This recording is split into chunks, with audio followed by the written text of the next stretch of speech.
ប្រទេសថៃនៅព្រឹកថ្ងៃទី8ខែធ្នូឆ្នាំ2025បានដាក់ពង្រាយយន្តហោះចម្បាំង F16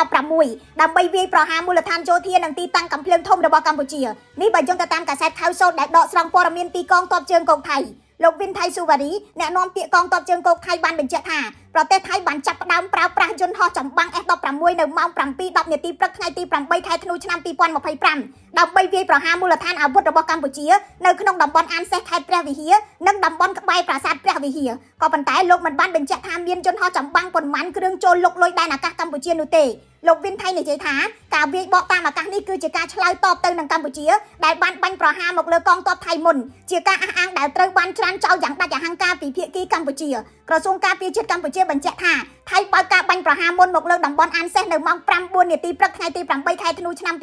2025និងបន្តបាញ់ផ្លោងចូលតំបន់ប្រាសាទតាមាន់ដោយប្រើរថក្រោះហើយផ្លោងចូលបន្តទៅប្រាសាទព្រះវិហារចំការជែកនឹង5មករាប៉ុន្តែកម្ពុជាមិនបានតដៃនោះទេក្រសួងការពារជាតិកម្ពុជាមិនទាន់បានបញ្ជាក់នៅឡើយពីការវាយប្រហារដោយយន្តហោះ F16 របស់ថៃគិតត្រឹមម៉ោង 9:30 នាទីព្រឹកថ្ងៃទី8ខែធ្នូគួររំលឹកថាការប្រយុទ្ធគ្នានាខែកក្កដាឆ្នាំ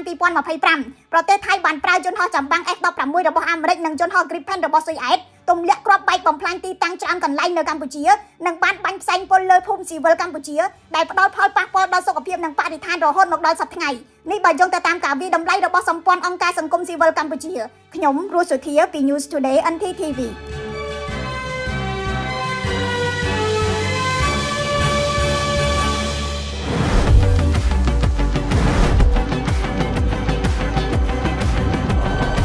Let's go.